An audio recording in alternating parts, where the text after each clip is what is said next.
TDP మూడో లిస్టులోనూ ముగ్గురు seniors కు లైన్ క్లియర్ కాలేదు. ఈ ముగ్గురులో ఇద్దరు సీట్లపై తీవ్ర తర్జన కొనసాగుతుండగా మరో సీనియర్ కు ఎక్కడా ఛాన్స్ దక్కే పరిస్థితి కనిపించట్లేదు.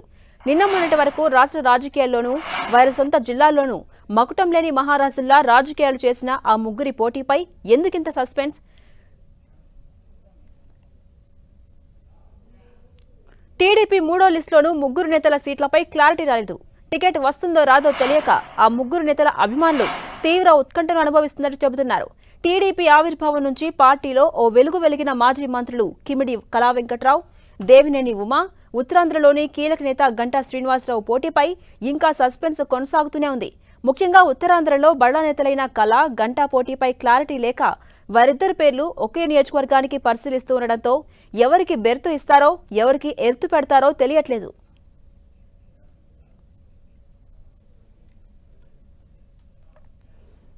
ఇదే అంశంపై మరింత సమాచారం మా ప్రతినిధి రవిచంద్ అందిస్తారు. రవిచంద్, ఝాన్సీరాణి, ముఖ్యంగా ముగ్గురు సీనియర్ నేతలకు సంబంధించి కూడా ఏం జరుగుతుందో తెలియని పరిస్థితి అయితే కనిపిస్తుంది. అయితే ఇక్కడ దేవినేని ఉమాకైతే పూర్తిగా దారులు మూసుకుపోయాయని చెప్పుకోవచ్చు. ఎందుకంటే ఆ జిల్లాలో ఖాళీగా ఉన్న 2 సీట్లు కూడా వేరే వ్యక్తులకు కేటాయించారు. మైలవరంలో తన సుదీర్ఘకాలం ప్రాతినిధ్యం వహించిన మైలవరాన్ని సిట్టింగ్ ఎమ్మెల్యే వసంత కృష్ణప్రసాద్ కేటాయించారు. పెనమలూరుని బోడెప్రసాద్ కేటాయించారు. ఉమ్మకైతే ఇక్కడ దారులు మూసుకుపోయినాయి అని చెప్పుకోవచ్చు. అయితే ఏం చేయాలా భవిష్యత్ కార్యాచరణపై ఉమ్మ కూడా అనుచరులతో చర్చిస్తున్నారు. మరోవైపు ఉత్తరాంధ్రకు సంబంధించి కీలక నేతలు కళా వెంకట్రావు 1985-87 సమయంలోనే హోంమంత్రిగా పనిచేశారు. ఎన్టీఆర్ కూడా సన్నిహితుడు, పార్టీ వ్యవస్థాపక సభ్యుడిగా ఉన్నారు. ఆయన హెచ్చర్ల అంతకుముందు పూర్వం ఉనుకూరు నుంచి కూడా ఆయన ప్రాతినిధ్యం వహించారు. టీడీపీ తరఫున రాజ్యసభకు కూడా వెళ్ళారు. ఆయనకి టీడీపీలో ఒక కీలక వ్యక్తిగా పేరు ప్రఖ్యాతులు ఉన్నాయని చెప్పుకోవచ్చు. అదీగాక తూర్పు కాపు సామాజిక వర్గంలో ఒక పెద్ద మనిషిగా పేరుంది. కానీ హెచ్చర్ల నియోజకవర్గంలో మొదటి 2 జాబితాల్లో ఆయనకు చోటు దక్కకపోయేపాటికి 3వ జాబితాలన్నా చోటు దక్కుతుందని ఆశాభావంతో ఆయన ఎదురు చూశారు. కానీ 3వ జాబితాలో కూడా ఆయన పేరు రాలేదు. అయితే కొంత టెన్షన్గా ఆయన అనుచరులు అయితే టెన్షన్ పడుతూ ఉన్నారు. ఎందుకంటే కళా వెంకట్రావుకి అవకాశం ఇస్తారా పోటీకి, ఈసారి అవకాశం ఇవ్వరా అనే ఉత్కంఠ అయితే ఉత్తరాంధ్రలో కొనసాగుతుంది. అయితే అదేవిధంగా చూసుకుంటే గంటా శ్రీనివాసరావు కూడా ఆయన వెయిట్ చేస్తున్నారు. గతంలో విశాఖ నార్త్ నుంచి ఆయన ఎమ్మెల్యేగా ఉన్నారు. కానీ గత 4 సంవత్సరాల నుంచి ఆయన నియోజకవర్గాన్ని కావచ్చు పార్టీని పెద్దగా పట్టించుకున్న దాఖలాలు లేవు. ఈ నేపథ్యంలో పార్టీ కూడా అతని గురించి పెద్దగా ఆలోచించలేదు. కానీ ఆఖరి నిమిషంలో చీపురుపల్లి స్థానం గంటాకి ఇవ్వాలనే ఆలోచన చేసింది.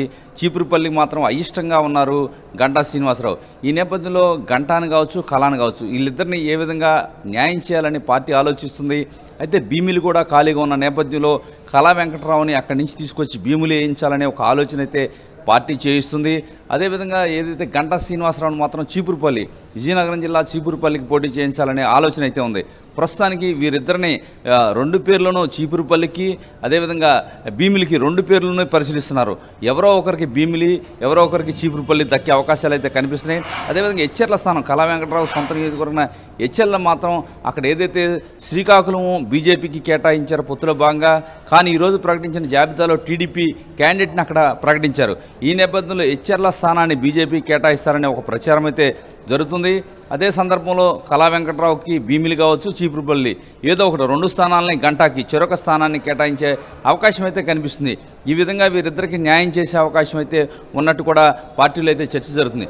అదేవిధంగా చూసుకుంటే దేవినేని ఉమా సుదీర్ఘకాలం జిల్లాని శాసించారు. జిల్లా రాజకీయాలని 1999లో ఆయన మొదటగా నందిగామ నుంచి గెలిచారు. తన ఏదైతే తన అన్న దేవినేని రమణ ఆకస్మిక మరణం ద్వారా రాజకీయాల్లోకి అడుగుపెట్టారు దేవినేని ఉమా. అప్పటి నుంచి కూడా 99 నుంచి ఎక్కడైతే నందిగామ నుంచి ఆయన మొదటగా తన రాజకీయ ప్రస్థానాన్ని ప్రారంభించారో అక్కడ 2 సార్లు గెలిచారు. ఆ తర్వాత డీలిమిటేషన్లో భాగంగా అది ఎస్సీ రిజర్వ్డ్ కావడంతో ఆయన మైలవరానికి షిఫ్ట్ అయ్యారు. అక్కడ కూడా 2 సార్లు గెలిచారు. గత ఎన్నికల్లో ఓటమి చెందారు.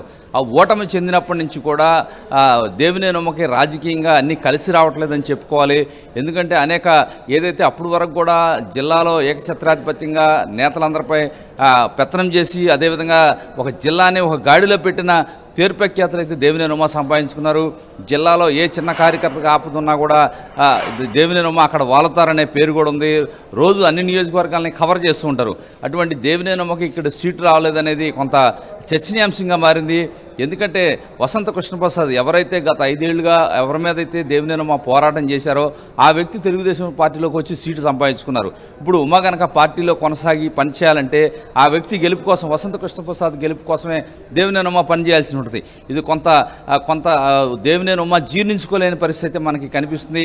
ఆయన అనుచరులంతా కూడా దేవినేని ఉమపై ఒత్తిడి తీసుకొస్తున్నారు. ఎట్టి పరిస్థితుల్లో కూడా కష్టపడే కార్యకర్తలకు అన్యాయం చేస్తున్నారని ఆయన అనుచరులు అభిప్రాయపడుతున్నారు. అయితే ఇప్పుడు మనకు అందుతున్న సమాచారం ప్రకారం దేవినేని ఉమ కూడా ఈ సాయంత్రం ఎన్నికల ప్రచారం ప్రారంభించాలని ఆయన అనుచరులు ఆయన మీద ఒత్తిడి తీసుకొస్తున్నారు. జక్కంపూడి కాలనీ అని బలమైన ప్రాంతం, దేవినేని ఉమకు పట్టున్న నియోజకవర్గంలో ఉన్న ఒక ప్రాంతానికి ఎన్నికల ప్రచారానికి సాయంత్రం వెళ్తారనే ఒక ప్రచారం జరుగుతుంది. ఈ విధంగా దేవినేని ఉమ ఏదైతే పార్టీ అధినేతకు చాలా లాయల్గా ఉంటారు, పార్టీ అధినేత ఏది చెప్తే అది పాటిస్తారు, పార్టీకి చాలా విశ్వసనీయ వ్యక్తిగా ఆయన భావిస్తుంటుంది పార్టీ కూడా. ఈ సందర్భంలో కార్యకర్తల ఒత్తిడికి తలొగ్గి ఆయన ఎన్నికల ప్రచారానికి వెళ్ళి, అంటే ఒక ఎన్నికల ప్రచారానికి వెళ్తున్నారని చెప్తున్నారు. ఒకవేళ వెళ్తారా లేదా అనేది కూడా చూడాల్సి ఉంది. ఏదేమైనా ఈ ముగ్గురు నేతలు, మీరు చెప్పిన ముగ్గురు నేతలు కూడా కొంత పార్టీలో కొంత ఇంకా వారి భవిష్యత్తు గురించి కొంత చూడాల్సిన అవసరం ఉంది. వారిద్దరికైతే ఉత్తరాంధ్రకు చెందిన కీలక నేతలు గంట, అదేవిధంగా ఏదైతే కళా వెంకటరావు, వీరిద్దరికీ అయితే కొంత ఆశలు సజీవంగా ఉన్నాయని చెప్పుకోవచ్చు. దేవినేని ఉమకు మాత్రం అన్ని దారులు మూసుకుపోయినట్టు మనం భావించాల్సి ఉంటుంది. అందుకే దేవినేని ఉమ ఏం చేయబోతున్నారు, ఎందుకంటే ఇంకా పార్టీ అధినేతను ఒక మాట కూడా అనరు, పార్టీని దూషించరు, పార్టీ ఏది చెప్పినా ఆయన వింటారనే పేరుంది.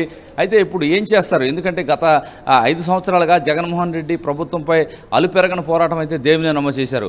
ఈ నేపథ్యంలో ఇప్పుడు ఉమ ఏం చర్యలు తీసుకోబోతున్నారు, తన అనుచరులు ఏం చెప్తున్నారు, ఒకవేళ అనుచరులు కనుక ఒత్తిడి తీసుకొస్తే ఒకవేళ ఆయన ప్రజల్లోకి వెళ్ళబోతున్నారా ఏంటనేది కొన్ని ప్రశ్నలు అయితే తలెత్తున్నాయి.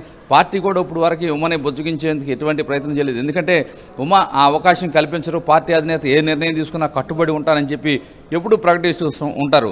ఈ నేపథ్యంలో పార్టీ ఎటువంటి, ఒకవేళ చంద్రబాబు అన్న పిలిచి ఉమనతో మాట్లాడతారా, ఎందుకంటే పార్టీలో అందుతున్న సమాచారం ప్రకారం దేవినేని ఉమకి ముందునే పిలిపించి చంద్రబాబు చెప్పారని కూడా ఒక ప్రచారం జరుగుతుంది. ఈ నేపథ్యంలో ఒక ఆంధ్రాలో ఏదైతే కృష్ణా జిల్లాలో, ఉమ్మడి కృష్ణా జిల్లాలో దేవినేని ఉమ వ్యవహారం కొంత చర్చనీయాంశంగా మారింది. Thank you Ravichand.